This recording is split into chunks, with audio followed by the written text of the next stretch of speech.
Good afternoon. Welcome to this year's virtual colloquium for the Undergraduate Student Research for the academic year 2019-2020. To start the program, we will be having the invocation to be followed by the national anthem and the EAC hymn.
All praise to you, our college student, whose fame in our hearts will burn.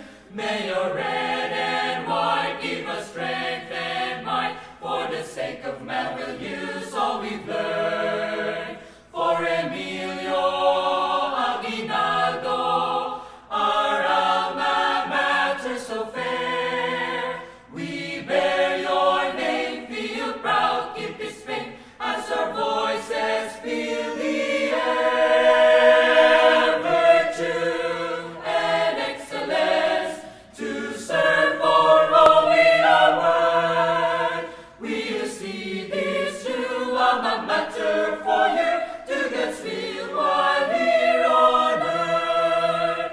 For Emilio Aguinaldo, our alma mater so fair, we bear your name, feel proud, keep its fame, as our voices fill the air. Virtue and excellence to serve for all in our world. We'll see this true alma mater for you, to God's will while here on earth. On earth. To deliver her opening remarks, let us all welcome our dear Vice President for the Academic Affairs, Dr. Georgina V. Palmario. Good day, everyone. Welcome to the annual virtual colloquium for Student Research Academic Year 2019-2020. First of all, I would like to congratulate our participants for having been chosen as the best research among other researches in your respective schools. We are proud of having you at EACC. And now, you are doing one of the important steps in research, to make your findings known to others. I also would like to thank the panel members for taking time with us to be with us today. Your comments and suggestions will be very helpful in improving our research outputs. Together with our research director and the deans of EACC schools, we thank God for making this possible amidst these times. Warmest welcome to everyone. Number one, with the present situation that we are facing now, this is the first time for Emilio Aguinaldo College Cavite to conduct student research colloquium via online. Number two, there are two researches to be awarded for this virtual colloquium. One for the descriptive category and another one for the experimental category. Number three, there are three areas to be considered by the judges in evaluating the best thesis of the year. Organization, that is 15%, content, that is 45%, and presentation, that is 40%. Number four, we are privileged to have 4 distinguished panel of examiners from different fields. 5, there are 5 best theses from various schools who participated for this year's virtual colloquium. It's time to meet the members of the panel. He finished his doctorate in information technology at the AMA University. His research interests include artificial intelligence and business analytics.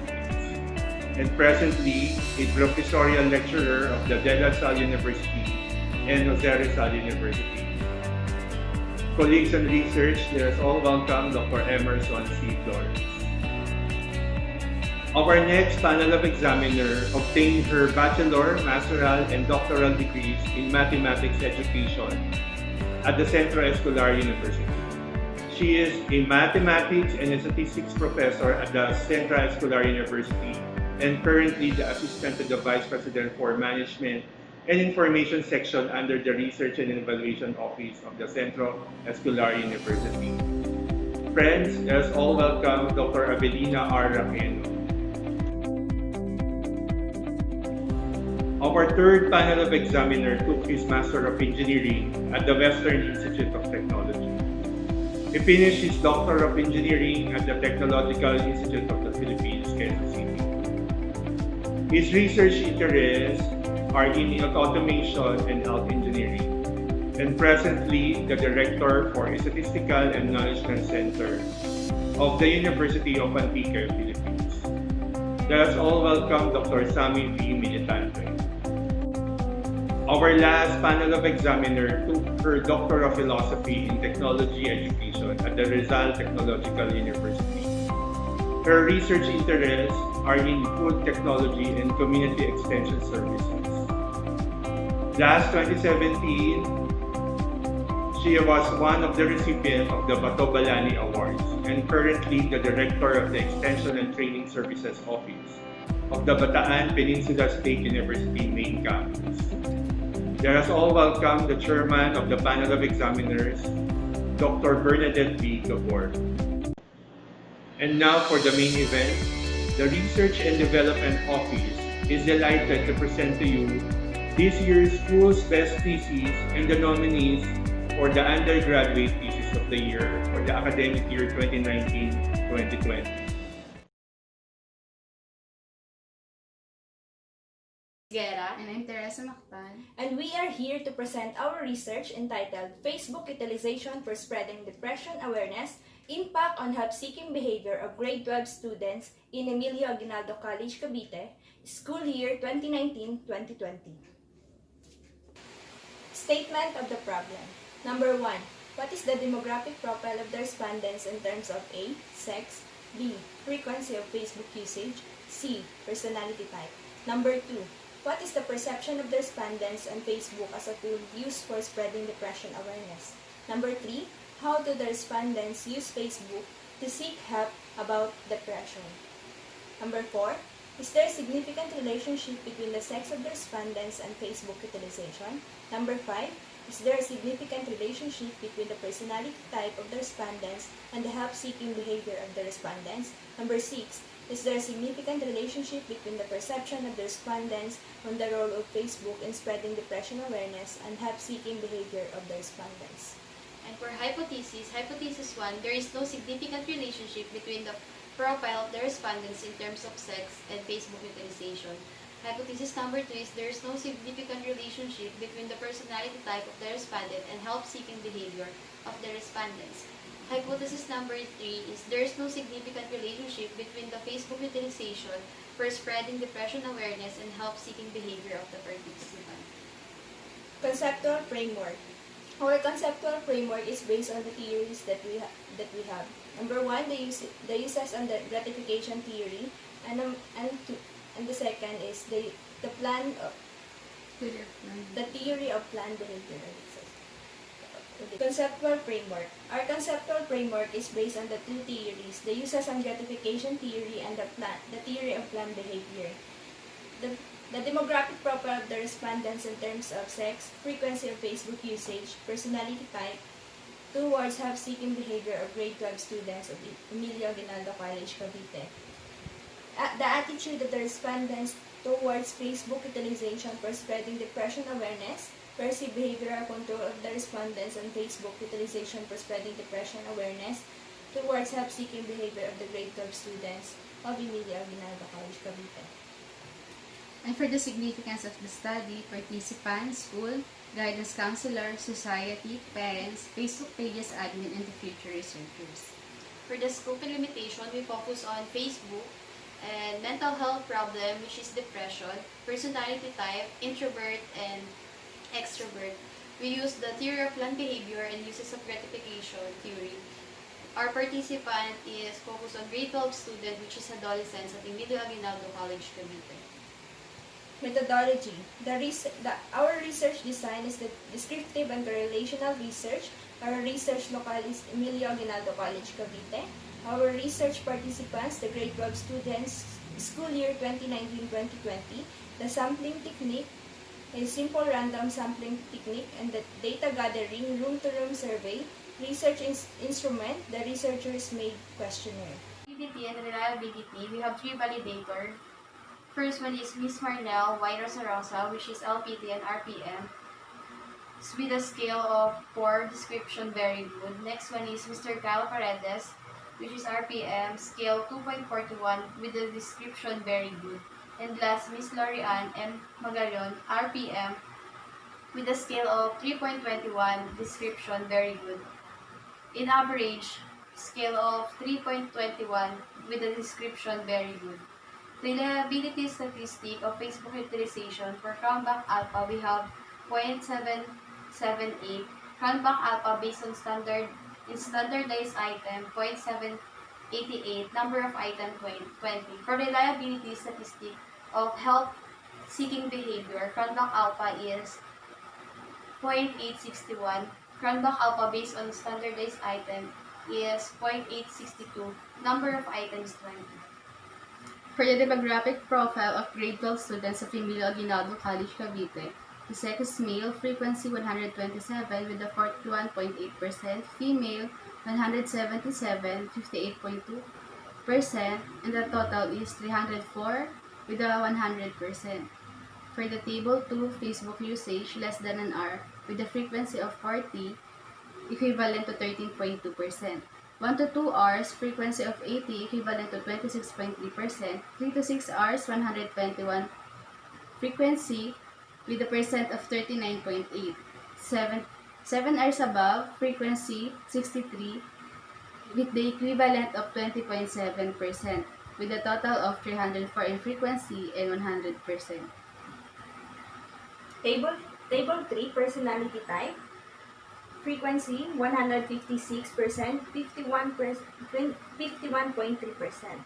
Extrovert 148,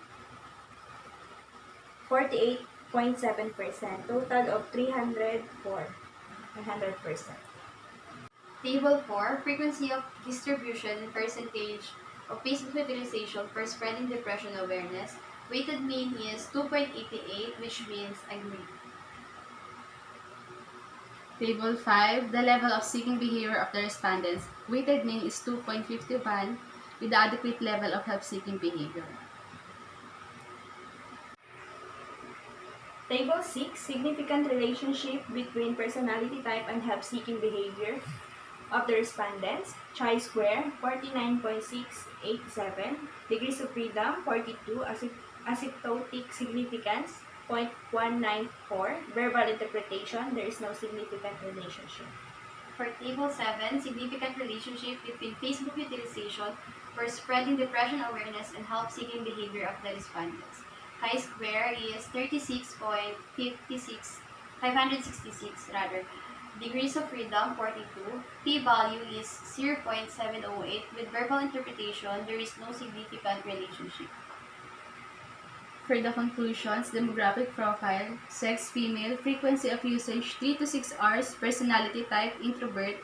Adolescents took to Facebook to seek help, share moods and experience. Adolescents seek help through Facebook posts and commenting in positive memes. They use Facebook as a platform to seek help and as a source to spread awareness about depression. Personality type has no significant relationship with the help-seeking behavior of the respondents.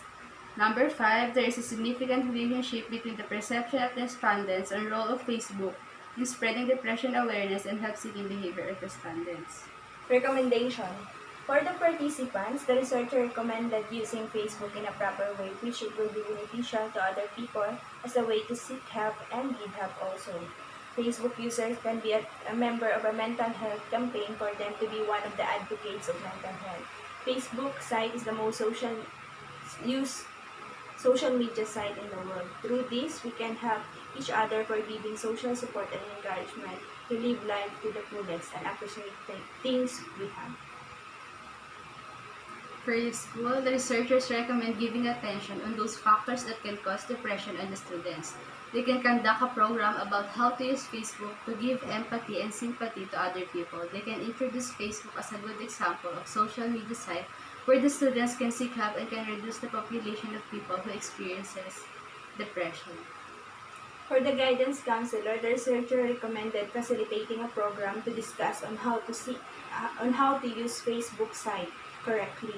By doing their job, they can conduct a seminar on how to use Facebook in a useful ways, and they can teach the students to become sensitive on any posts on their Facebook friends. As a guidance counselor, they can promote some mental pages in Facebook and mental health campaign group in Facebook to the students, and by doing this, they can get more advocates to fight against depression and as well as to be aware of other people.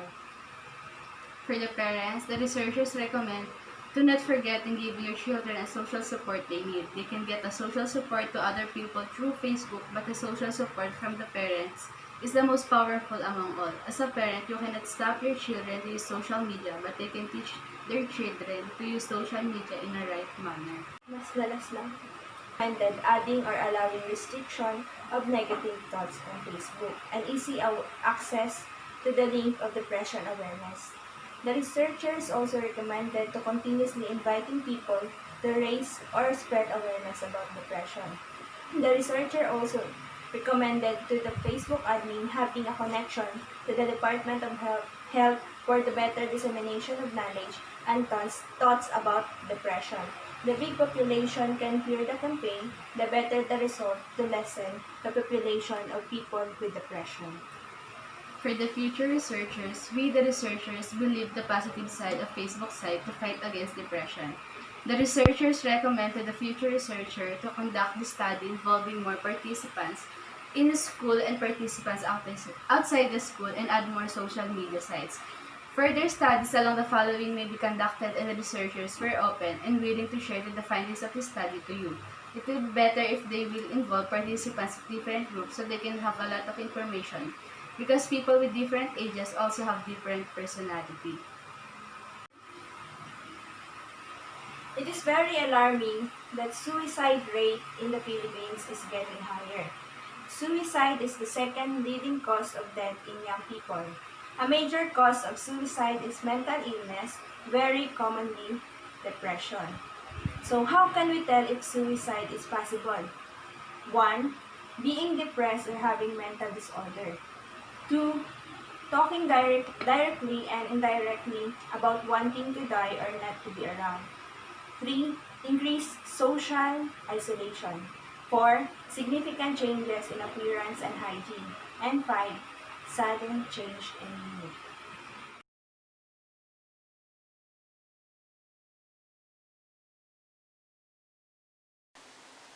Good day everyone, I am April Eunice Aguinaldo presenting a research entitled Parenting Styles and Social Interaction Anxiety among the grade 6 pupil at BES Elementary School, Silang, Cavite. Parenting is one of the toughest jobs in the world which has a great influence in child's life and behavior. Parents use different styles in shaping and molding their children into an adult. And according to Baumrind, there are 3 parenting styles and these are permissive, which gives high level of freedom but does not restrain to a child's behavior. Second is authoritarian parenting, which is said to be demanding but unresponsive to their children. While authoritative parenting, it is said to be a combination of demandingness and responsiveness. Yusuf Inam et al. Noted that parenting style has a significant relation with social interaction anxiety. What is social interaction anxiety? Social interaction anxiety is a fear of interacting with other people that brings on self-consciousness, feeling of being negatively judged and evaluated, and as a result, it can lead to avoidance. So this study will answer the following problem: what is the parenting styles of parents among the grade 6 pupil? What is social interaction anxiety among the grade 6 pupil?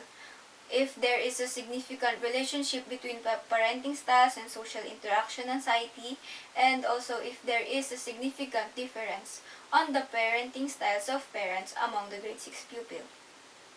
So, assuming that there is no significant relationship between parenting styles and social interaction anxiety, and there is no significant difference in the parenting styles of parents among the grade 6 pupil. For the methodology, the research design used was quantitative descriptive research method.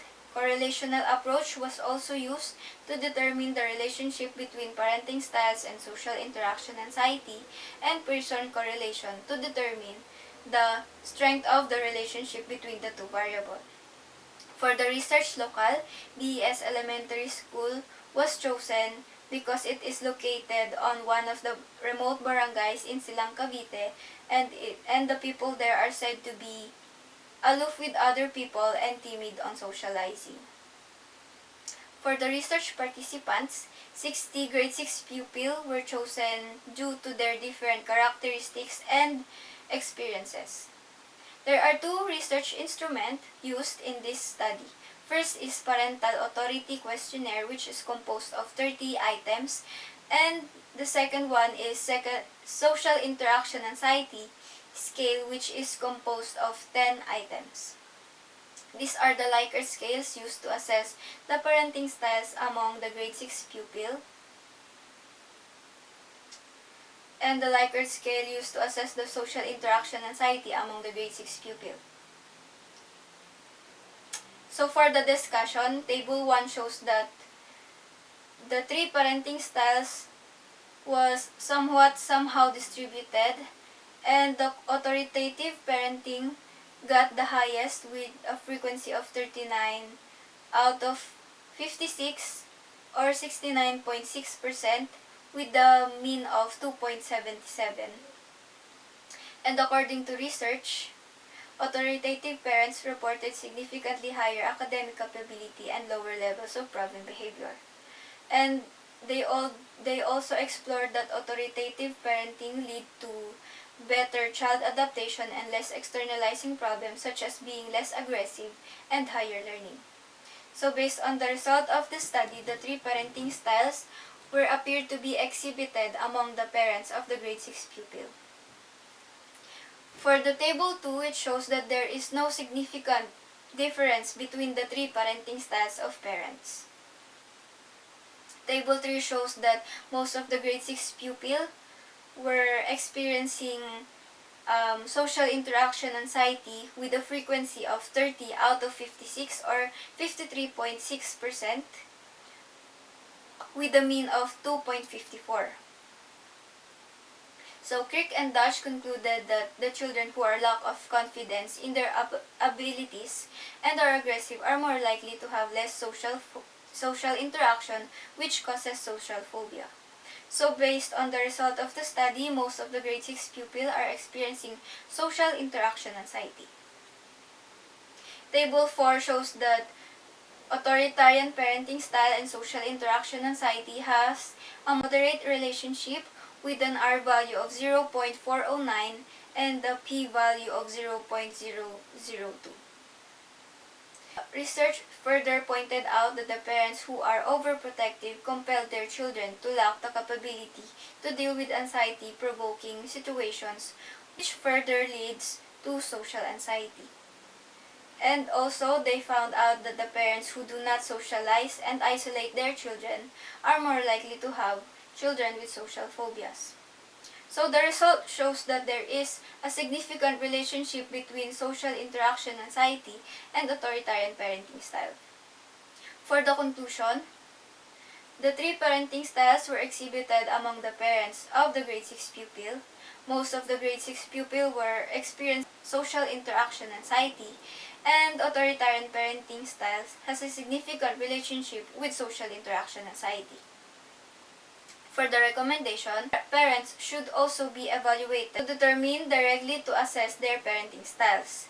Second is parents should also adopt different styles of parenting styles on their children to prevent high level of interaction anxiety. So for the references,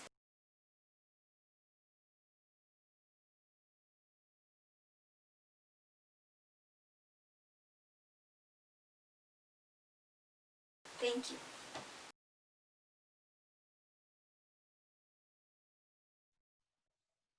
Good day, ma'am and sir. In behalf of our group, I am Sophia Taer, the representative of the School of PTRT in this colloquium. Our study was entitled Disaster Risk Reduction Management Implementation for Persons with Disabilities in the Philippines, a Literature Review. Background of the study and RL. PWDs in the Philippines is still experience unfairness nowadays. A 17-year-old Chinese boy with cerebral palsy has been left behind when his father was taken from quarantine. Since he can't do things independently, this boy eventually starved to death. The Philippines also ranked third with highest risk world index. With this, the researchers aim to study DRR management or disaster risk reduction management that has an inclusion of PWDs. A female PWD has been rescued by WISAR when her relatives left her behind during Taal eruption. So this is Rodeline Gakute, a 22-year-old female PWD with hearing impairment. She stated that she found it hard to be accommodated by Marikina City's warning sirens because of her impairment. Physical therapies play a vital role in DRR management. In fact, they can administer musculoskeletal treatment, particularly providing wound care and immediate first aid.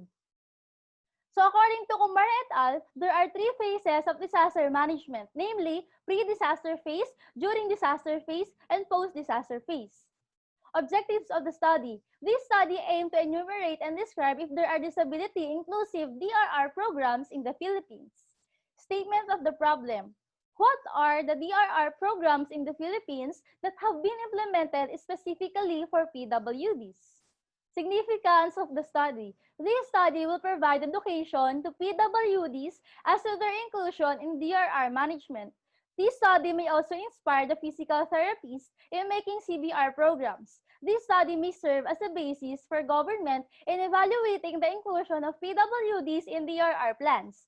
This study may enlighten the public whether PWDs are truly having an issue in regards with receiving DRR management. This study can also be used as a reference in making studies in the future. Scope and limitation. This study has a scope of Philippine settings only.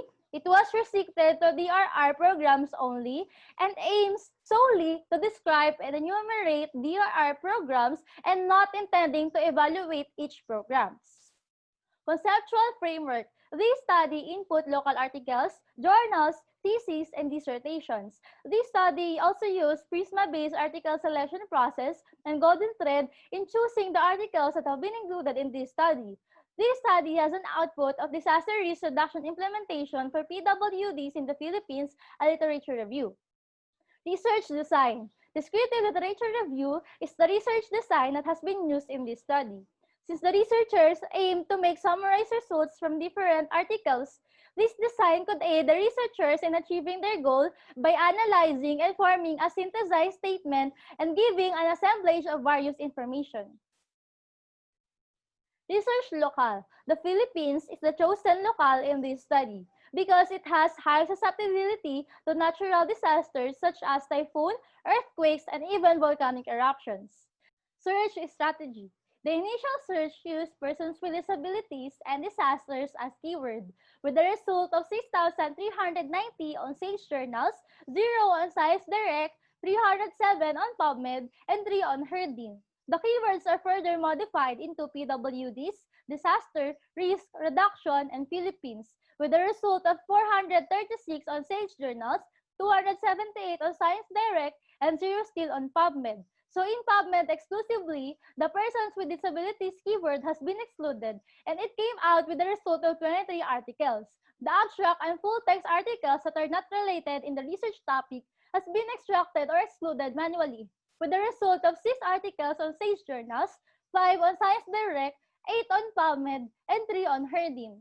Screening and article selection. The initial search has a result of 6,697, secondary search 737 articles, extracted articles manually are 26 articles only, and the full text articles are 13 articles, and 5 articles only are the final articles that remained in this study. Article selection process. So the researchers used the Prisma-based article selection process in screening and selecting thoroughly the articles that have been included in this study. Golden thread of extracted information. The articles that have been used in this study are further extracted using the golden thread. It was categorized into article title, author and year, target area, research design, tools, and addressed area. Each articles that have been included in this study have been incorporated or collaborated with disaster risk reduction management. So the articles are Carcelar et al., Mariella et al., Albarracin et al., Danglipen et al., and Ison et al. Findings. The researchers categorized the articles into the disaster management phases. Pre-disaster phase. According to the articles, in this phase, independence level and quality of life of PWDs greatly impact their evacuation strategies and tactics. So functional mobilities could be addressed with the use of modification and tools with the help of rehabilitation team. During disaster phase. In this phase, physical therapists play a vital role in DRR management. They could be facilitators and collaborators in which they could connect the organizations and PWDs. Post-disaster phase. In this phase, physical therapists play a vital role in DRR management also, in which they could be educators, trainers, and developers. Discussion. Some reviewed related literatures showed unfairness towards PWDs. Meanwhile, in the result, 5 articles facilitate disability-inclusive DRR programs in which these articles explain that independence level and quality of life greatly influence the DRR management of the PWDs. The physical therapists also could use modificatory and compensatory approach when addressing the special needs of PWDs. Physical therapists could also aid via raising awareness, promoting emergency preparedness, and providing interventions when recovery is needed. Conclusion. 5 articles showed that PWDs received DRR programs in the Philippines. Physical therapists, together with the rehabilitation team, could help in facilitating DRR programs in which they could be trainers, educators, developers, and facilitators. Also, the articles explain that independence level and quality of life of each PWDs could be improved and could be enhanced by using modificatory and compensatory approach that could address the special needs of PWDs.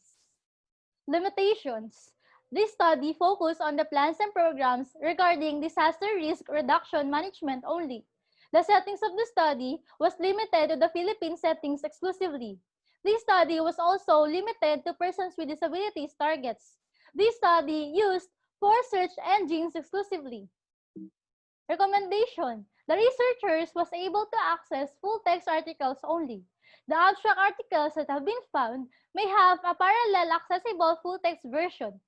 So increasing the number of search engines could help the researchers to have an expounded and comprehensive study since the researchers only used four search engines. A comprehensive study should also be conducted on other related fields as well as the physical therapy field. While the data analysis could differ depending on the insight of the researchers, the physical therapy researchers could also provide a study wherein they could facilitate and collaborate at DRR programs themselves. A parallel study should be also done regarding evaluation of executed DRR programs to justify the effectiveness of the said program because this study only aimed to describe and to enumerate DRR programs in the Philippines. Widening the settings into Asian countries or even international countries could help this study to be more comprehensive and more extensive. The target persons should be all general citizens instead of just persons with disabilities. So, this is the end of my presentation to all of you. Thank you for listening, and I hope you understand deeply our study. Thank you, and God bless.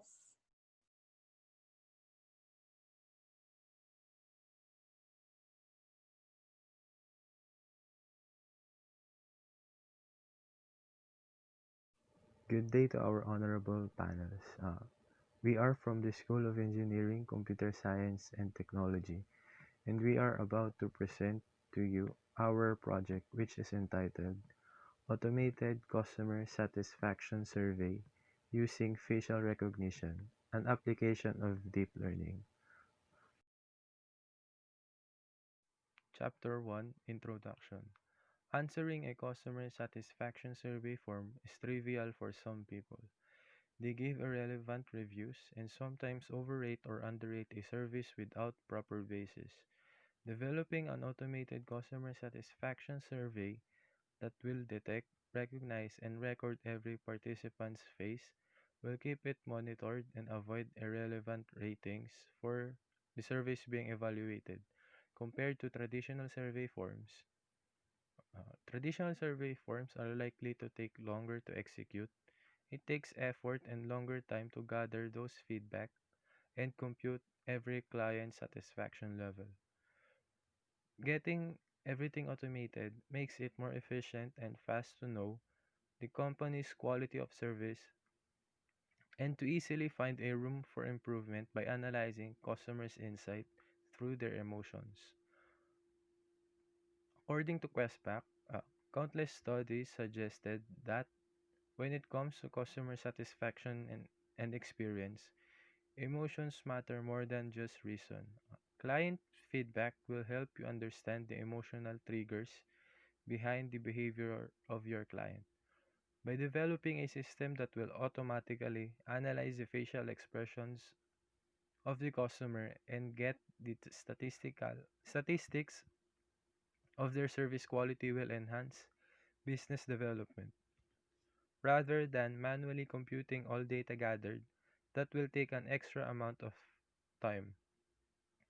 Therefore, the proposed system will collect a more active customer feedback data with the use of deep learning, emotion analytics, and image processing.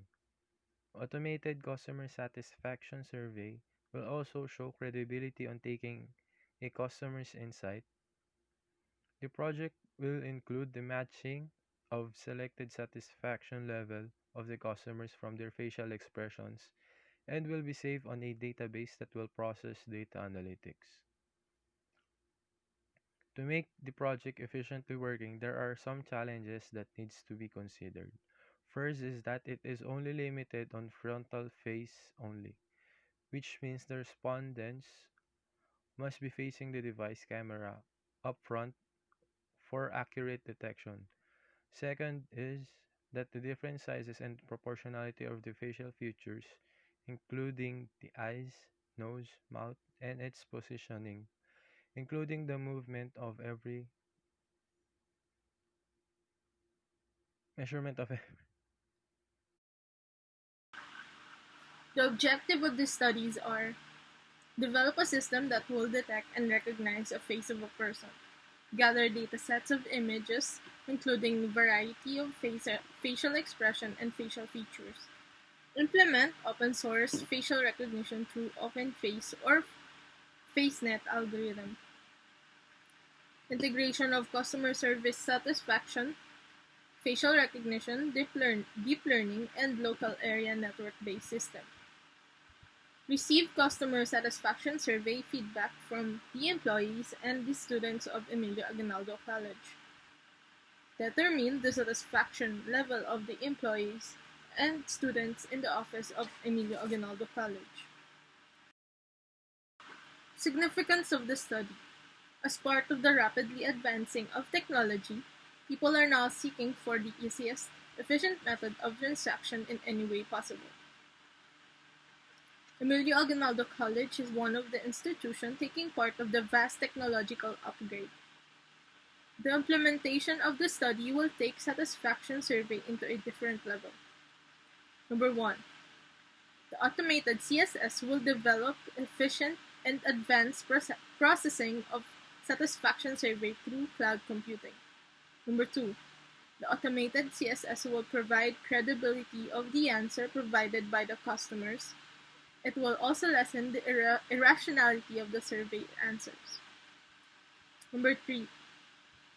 The automated CSS will lessen the work of research director's office for manually collecting the paper version of CSS from all the EA offices and departments.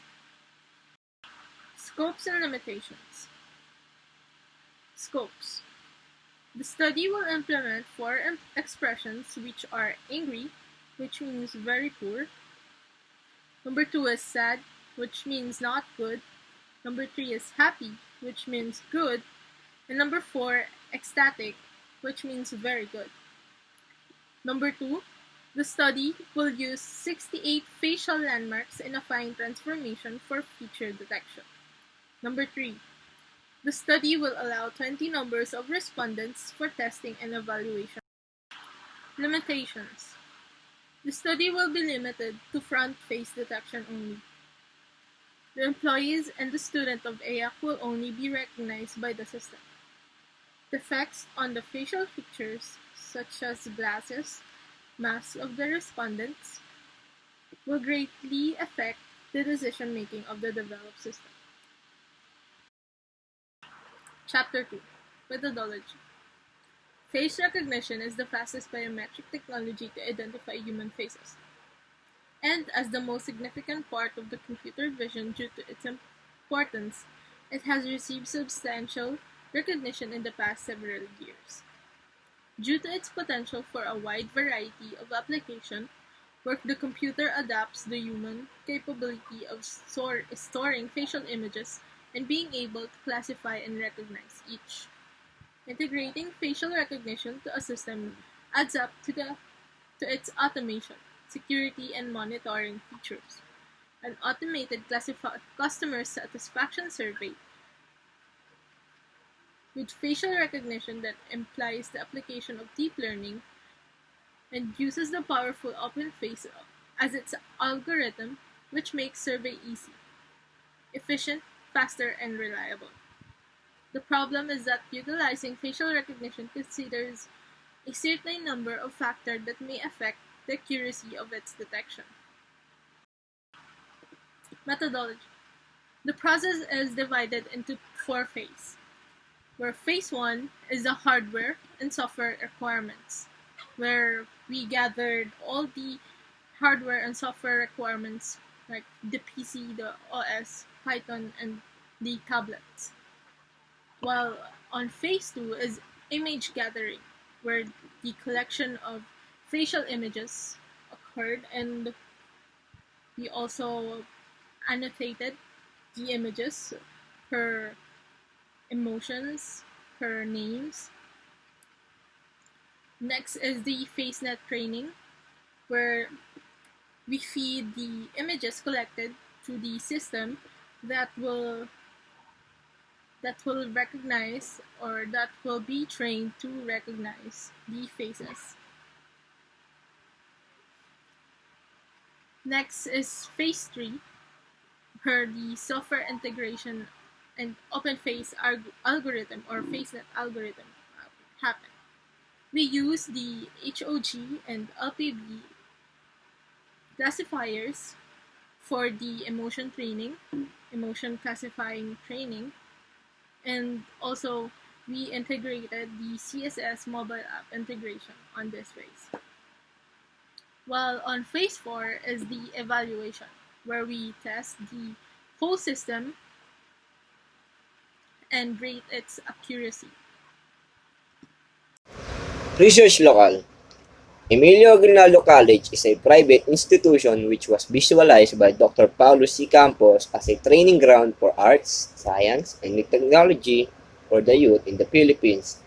In 1957, the Marian School of Midwifery, which was the predecessor of Emilio Aguinaldo College, was established. In September 1977, the Marian College was renamed as General Emilio Aguinaldo College, now known as Emilio Aguinaldo College, in accordance to government's guidance in acknowledging and appreciating the national heroes. With the philosophy of being an institution that upholds indistinguishable and upright opportunities in learning, comprehensive growth of an individual, and enhancing one's nationalism while being aware of their role in the international community. Emilio Aguinaldo College believed that the institution can prime an individual that has an excellent character and globally competitive. Being an institution that was established with the culture and tradition of the Philippines, Emilio Aguinaldo College visualized itself as an institute that steadily pursues the improvement and well-being of humanity. The mission of this academic institution is to yield a student-focused, inquiry-based, and socially compatible academy. Research instruments. The customer satisfaction survey that Emilio Aguinaldo College implements on each of departmental colleges and institutional offices will be utilized by the researchers as their basis for their research instrument. The CSS from the institution is comprised of a Likert scale that ranges from 1 to 4, 1 being not satisfied, 2 being somewhat satisfied, 3 being satisfied, and 4 being very satisfied. The prototype system that will be constructed by the researchers will use a similar approach on identifying the customer satisfaction level of a respondent. The test question from the traditional CSS from Emilio Aguinaldo College will be utilized, and a Likert scale will have a small modification, 1 being very unsatisfied, 2 being unsatisfied, 3 being satisfied, and 4 being very satisfied. The prototype system will show an equivalent emoji that corresponds to the facial response of the respondents. 1 shows an angry emoji, 2 shows an sad emoji, 3 shows a smiling emoji, and 4 shows an ecstatic emoji. Data analysis. The researchers will use a statistical treatment that is best used for this type of study and conventional method for evaluating classification in the field of machine learning. Confusion matrix will be used as a statistical treatment for this study. A confusion matrix evaluates the performance of machine learning classifier on a dataset which the true values are known. Chapter 4 Discussion Interpretation of Results. Due to occurring COVID-19 pandemic, proponents was not able to conduct surveys and proper evaluation of the prototype with 30 respondents. Conclusion.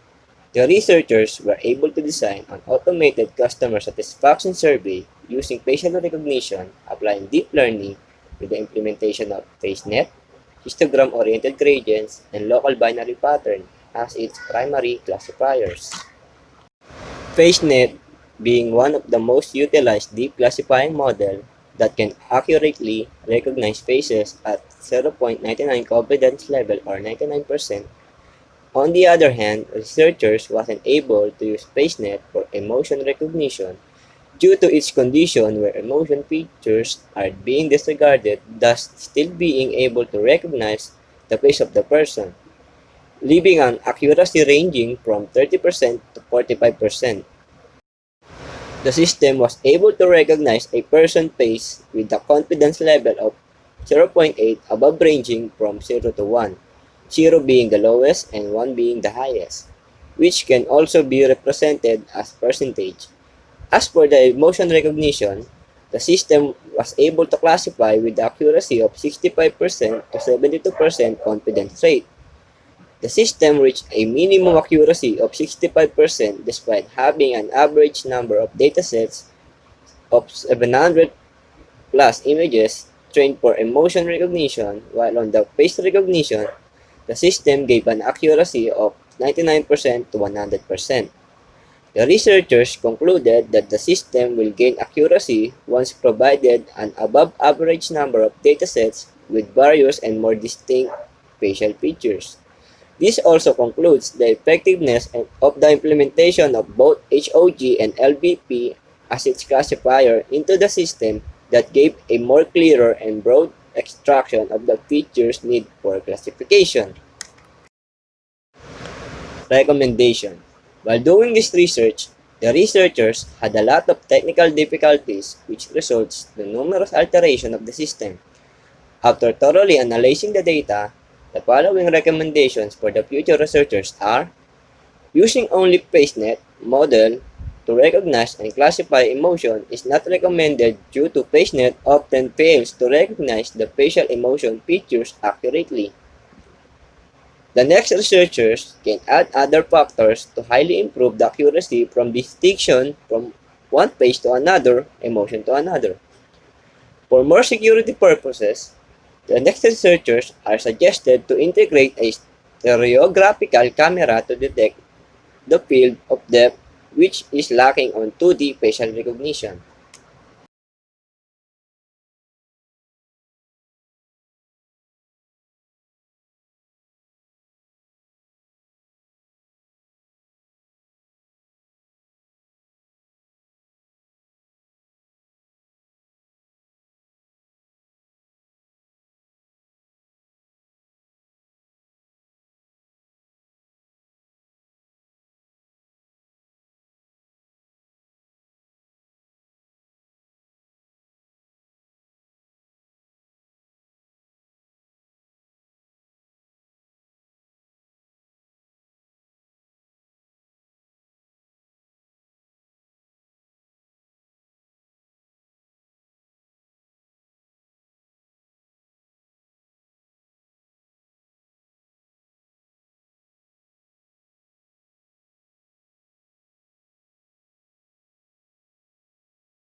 all my co-researchers, faculty members of different schools, deans, classmates, and friends.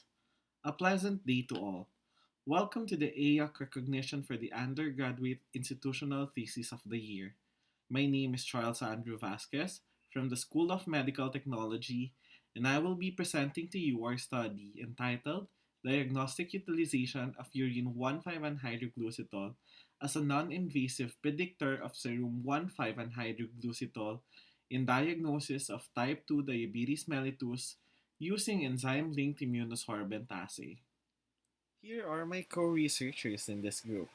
Today, we have four main agenda in this presentation, and we shall begin with the background of the study. Diabetes have become a prevalent and major health crisis in this generation. According to World Health Organization in 2018, diabetes is a chronic progressive disease characterized by increased blood glucose, which can further continue to complications such as cardiovascular disease and even to premature death.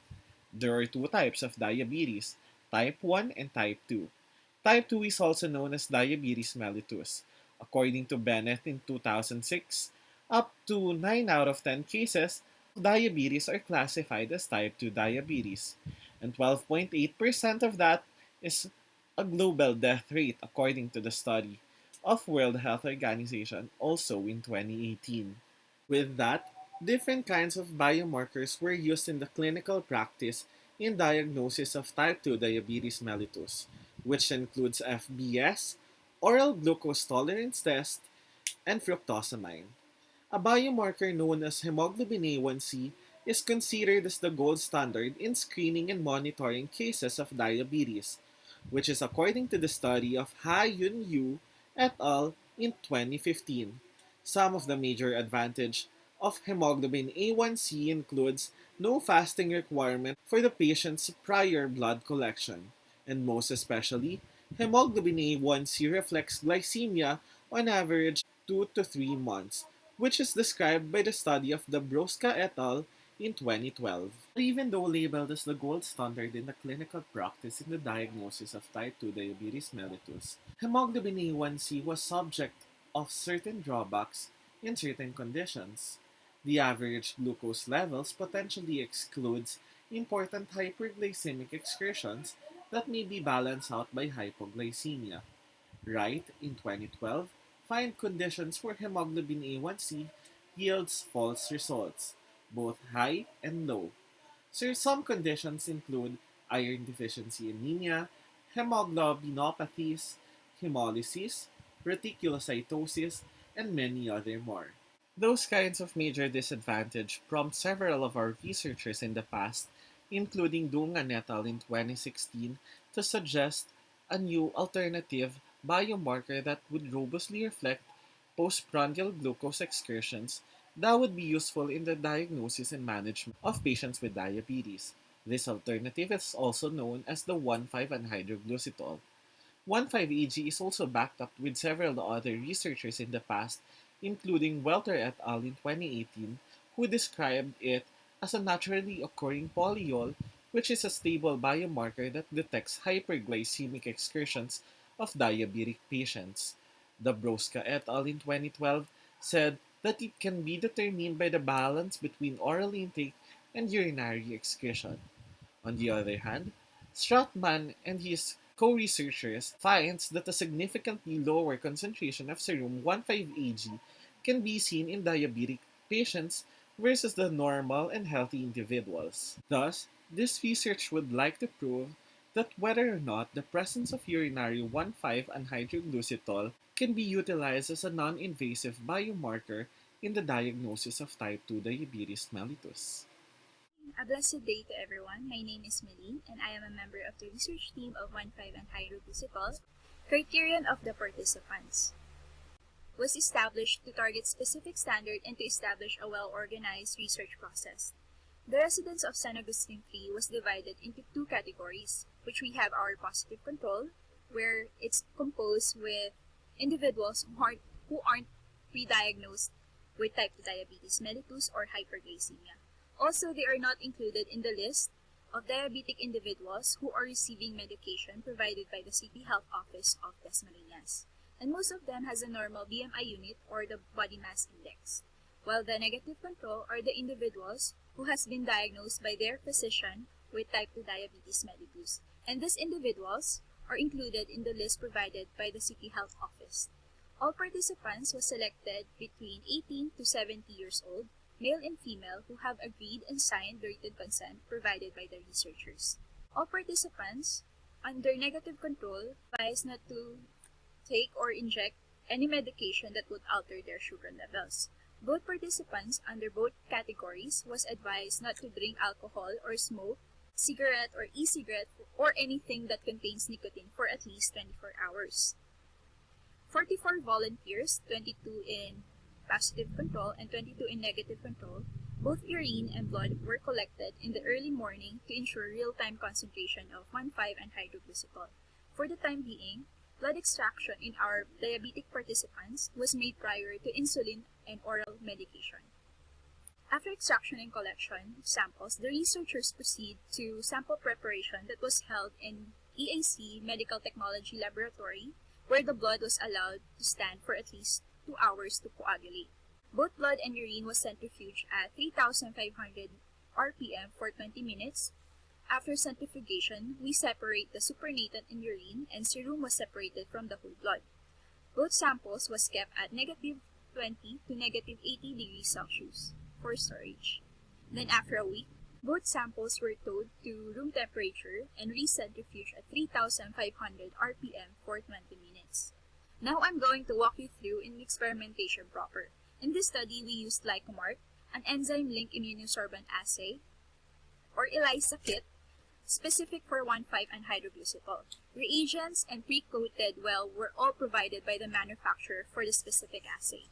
Okay, as we can see, we have a 96 well of pre-coated antibodies specific to 1,5 Ag. We have allocated 5 wells for the standard points and 1 well for the blank concentration for quality control purposes.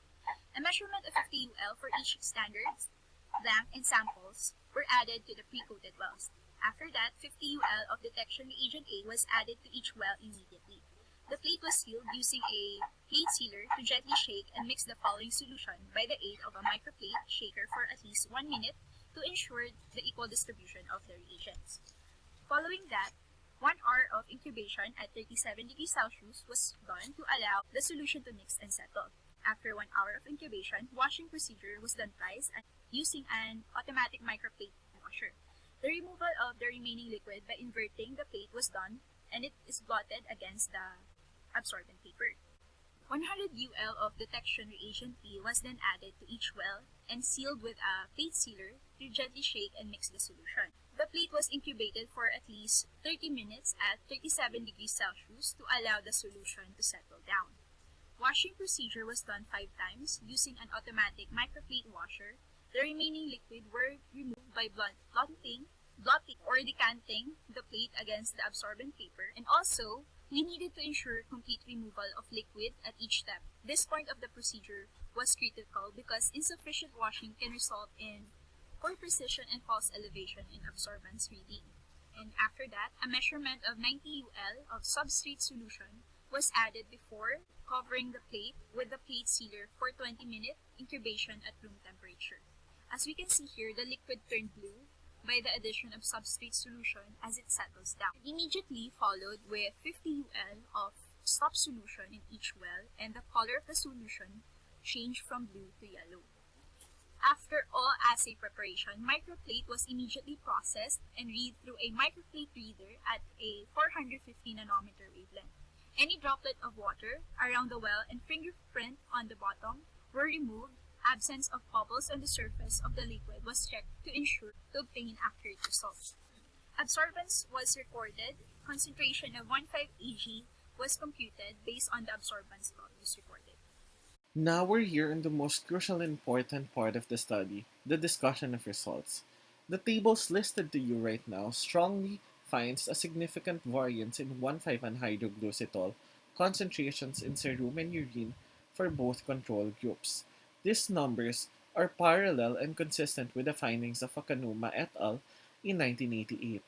1,5-AG is largely retained in the circulation and only partly excreted in urine under normal conditions.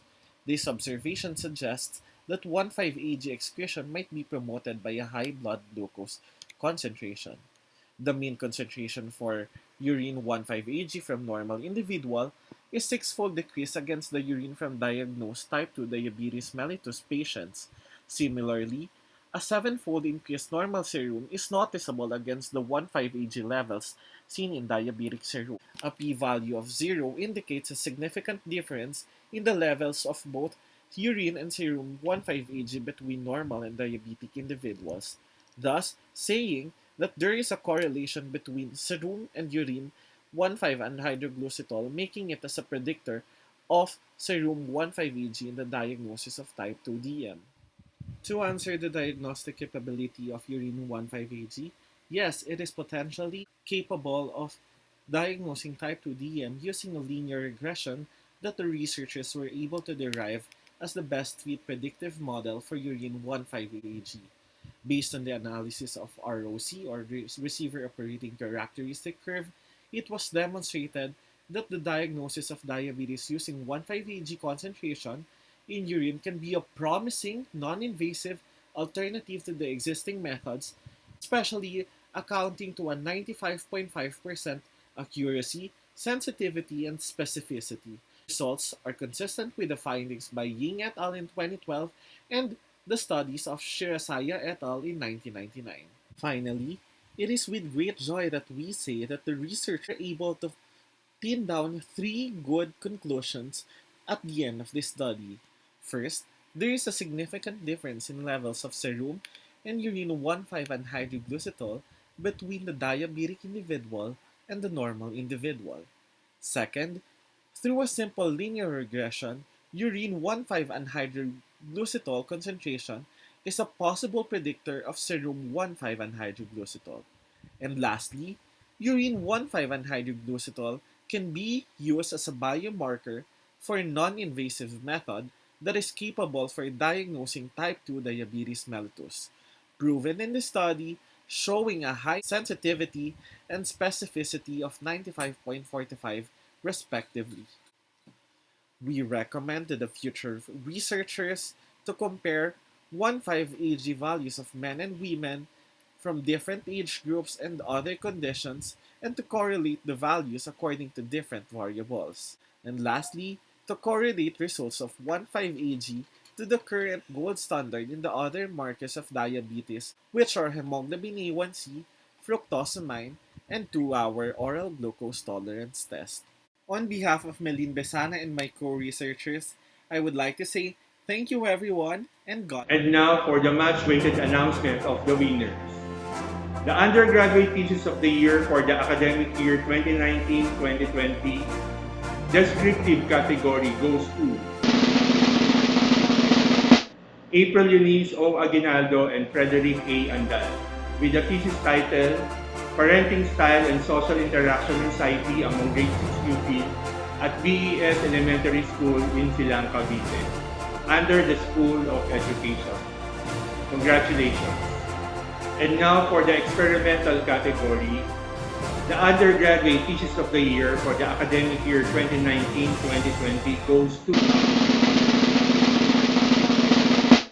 Charles Andrew Vasquez, Melin Besana, Alex Nicole Bolaños, Cristal Claire Guevara, Maria Katrina Valientos, Pamela Rose Bremner, and Dr. Supachay Basi, with the thesis title, Diagnostic Utilization of Urine 5-anhydroglucitol as a non-invasive predictor of serum 1,5-anhydroglucitol in diagnosis of type 2 diabetes mellitus, using enzyme-linked immunosorbent assay or ELISA under the School of Medical Technology. Congratulations! To deliver his closing remarks, let us all welcome the Director for Research and Development Office, Dr. Brandon G. Sibaluka. Distinguished colleagues in research, ladies and gentlemen, good afternoon. Emilio Aguinaldo College, Cavite, through the Research and Development Office, is honored to have hosted the EACC's virtual colloquium for Student Research 2020. The best of the best research studies from different schools showcase their scholarly outputs through this digital conference. Indeed, this new breed of researchers and innovators should continuously be mentored and nurtured. This virtual conference theme, promoting research collaboration, is part of the institution's research team this year, which is enhancing and sustaining quality research outputs. These two teams are conforming to each other, enabled to achieve each direction by setting standards for high-quality research and correct analysis in the research concept and design processes. Collaboration is nationally global, as research and development transcends national borders. This conference highlights the essence of our relationship and has in turn created new collaborations and reinforced established collaborations. Before I end, I thank the men and women who made this virtual colloquium possible, the unsung heroes behind the scenes, to the deans and the chairs of the schools, the organizing and technical committee members, and especially all of you, the research champions, for making this virtual colloquium a successful and memorable event to remember. Thank you and more power.